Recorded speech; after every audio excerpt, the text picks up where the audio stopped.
सबसे पहला है एक पोर्टल जिसके माध्यम से सभी कार्मिकों की ड्यूटी लगाई गई है। इसको सीएमएमएस कहते हैं, census management and monitoring system. ये पूरा का पूरा ये सभी प्रशासनिक इकाइयों के पास है। हमारे सभी तहसील, सभी जिले, पूरे देश में सारे अर्बन लोकल बॉडीज इसको यूज कर रहे हैं। इसी के माध्यम से ड्यूटी लगती है, इसी के माध्यम से डेटाबेस बनता है, इसी के माध्यम से जिस ग्रिड की हमने बात की, जिस खंडों की हमने बात की, वो सारे डिजाइन किए गए हैं। जो एचएलबी क्रिएटर यूटिलिटी है जो आपको रेड वाले बॉक्स में दिख रही है, वो सीएमएमएस पोर्टल का ही एक छोटा भाग है। क्योंकि एक तरफ हम ग्रिड बनाते हैं, दूसरी तरफ हम एक आदमी या एक प्रगणक का नाम लेते हैं और उस ग्रिड पे उस प्रगणक को अलॉट कर देते हैं। तीसरा है स्वयगणना पोर्टल, जो हम सभी के लिए आम नागरिकों के रूप में कहीं ना कहीं हमें अपना अगर डेटा फिल करने की इच्छा है तो हम खुद कर सकते हैं। ये पब्लिक पोर्टल है और इसका कोई ऐप नहीं है, ये पोर्टल है, बट ये मोबाइल पे भी चल सकता है। और लास्ट है हमारा एचएलओ ऐप। अभी हम क्योंकि फर्स्ट फेज में है तो हम उस पर केवल एचएलओ पे बात कर रहे हैं। जब सेकंड फेज में आएंगे तो पॉपुलेशन एन्यूमरेशन भी ऐप के माध्यम से होगा। कहने का मतलब यह है कि जो भी टीचर आपके घर आएगा वो आपका डेटा संग्रहण जो करेगा वो ऐप के माध्यम से करेगा। ये एक ऑफलाइन ऐप है, वो अपना डेटा स्टोर कर सकता है, जब भी उसको नेटवर्क मिले वो इसको सिंक कर सकता है। अगर 20 घर कर लिए तो 20 घर का डेटा उड़ेगा नहीं, उसके फोन में स्टोर रहेगा। जैसे ही उसको सिग्नल मिलेगा वो इसको हमारे सर्वर के साथ सिंक कर सकता है। और इसका ये मतलब नहीं है कि उसके पास कागज नहीं है, उसका जो ट्रेनिंग मैनुअल है उसमें उसको प्रिंटेड फॉर्मेट भी दिया गया है। अगर किसी टीचर को सुविधा चाहिए तो उसका जो ट्रेनिंग मैनुअल है उसमें हम लोगों ने पूरी की पूरी प्रश्नावली के प्रिंटेड फॉर्मेट भी दिए हैं।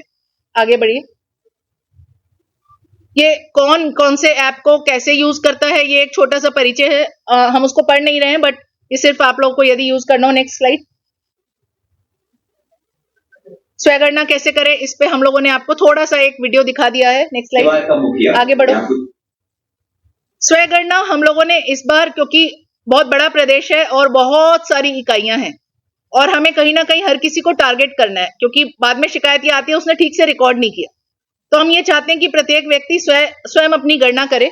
से भारत में कराई जाती है। पहला फेज होगा जिसको हम कहते हैं मकान सूचीकरण और मकानों की गणना, जो वर्तमान में 2026 में होगा और हर प्रदेश इसके लिए 30 दिन का एक समय निर्धारित करता है। हमारे प्रदेश द्वारा 22 मई से 20 जून तक का समय निर्धारित किया गया है प्रथम फेज के लिए। सेकंड फेज मैं बताना चाहूंगी, प्रथम फेज हाउस होल्ड लेवल गणना करता है, मतलब कि गृह स्तर पर हम गृह में कितने लोग रह रहे हैं, उनकी क्या क्या इंडिविजुअल कैरेक्टरिस्टिक्स हैं, वो हम फेज 1 में नहीं कवर करते हैं। वो फेज 2 में आता है कि प्रत्येक व्यक्ति की individual characteristics, religion, caste, literacy, ये सभी क्वेश्चन जब हम इंडिविजुअल गणना करते हैं, जब हम व्यक्तिगत रूप से एक एक व्यक्ति की जनों की गणना करते हैं, वो फेज 2 होगा, जो फरवरी 2027 में पूरे देश में एक साथ होगा। इसके बाद जब ये पूरी प्रक्रिया खत्म हो जाएगी तो हम अपना डेटा रिलीज करेंगे। जैसा मैंने बताया, डेटा की टाइम स्टैम्प होगी 00 आवर्स ऑफ 1 मार्च 2027। और फिर तमाम प्रकार के पब्लिकेशंस होते हैं जो कि जिस पर कि हमारे पूरे देश की प्लानिंग निर्भर करती है। Next slide please. ये हमारी जनगणना 2027 की समय सारणी है। हमने 31/12/2025 को अपनी बाउंड्रीज को फ्रीज किया है। प्रथम चरण जो होता है मकान सूचीकरण एवं मकानों की गणना, जिसको हम एचएलओ फेज कहते हैं, house listing and housing census, उसमें 1 अप्रैल से 30 सितंबर के बीच अलग अलग राज्यों को कोई सा भी 30 दिन का पीरियड चयन करने का अपना दायित्व होता है कि वो कोई सा भी 30 दिन का समय ले सकते हैं। उत्तर प्रदेश राज्य में जनगणना संचालन समिति, जिसका नेतृत्व माननीय मुख्य सचिव महोदय करते हैं, उनके द्वारा और बहुत सारे विभागों के परामर्श के आधार पर उस समिति ने यह निर्णय लिया कि हम 22 मई से 20 जून तक अपनी मकान सूचीकरण की प्रक्रिया को पूर्ण करेंगे। इसी प्रक्रिया से 15 दिन पहले आम जनों के लिए स्वयगणना की सुविधा उपलब्ध होगी, जिसपे अभी हम विस्तार से चर्चा करेंगे। फेज 2 होगा हमारा 9 फरवरी से 28 फरवरी 2027 के बीच में, जिसमें एक एक व्यक्ति की गणना होगी। उस पर पुनः आप लोगों से एक बार वार्ता होगी। एक इंपॉर्टेंट पब्लिकेशन जो इस बीच हम लोग कंपाइल करेंगे वो होता है जिला जनगणना हस्तपुस्तिका, उस पर भी काम होता है। फिर से मैं बताना चाहूंगी कि 1 मार्च 2027 की रात को 12 बजे जो होगा वो हमारी जनगणना का टाइम स्टैम्प होगा और इस दौरान कोई भी प्रशासनिक इकाई की सीमाओं में परिवर्तन नहीं किया जाता है। Next slide please.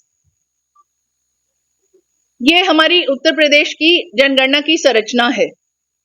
भारत सरकार के प्रतिनिधि के रूप में भारत सरकार के स्तर पे ये कार्य का पूर्ण नेतृत्व रजिस्ट्रार, महारजिस्ट्रार द्वारा किया जाता है, भारत के महारजिस्ट्रार द्वारा। उनके प्रतिनिधि के रूप में उत्तर प्रदेश स्तर पे ये कार्य मेरे द्वारा संचालित किया जाता है। स्टेट में एक नोडल डिपार्टमेंट बनाया जाता है, जो कि हमारे प्रदेश में सामान्य प्रशासन विभाग है। यहाँ पे हमने लिखा है जीएडी, जनरल एडमिनिस्ट्रेशन डिपार्टमेंट। प्रत्येक मंडल पे कमिश्नर, उसके बाद डीएम, एडीएम, एडीएम को हम लोग जिला जनगणना अधिकारी कहते हैं। जिला जो डीएम होते हैं वो अपने अपने जनपदों के प्रधान जनगणना अधिकारी होते हैं। इसी प्रकार से जो कमिश्नर हैं अन्य नगर निगमों के, वो डीएम के साथ अपर प्रधान जनगणना अधिकारी के रूप में कार्यरत करते हैं। क्योंकि ये डिजिटल जनगणना है तो इस बार हम लोगों ने डीआईओ एनआईसी को भी नोटिफाई कराया, अधिसूचित कराया है।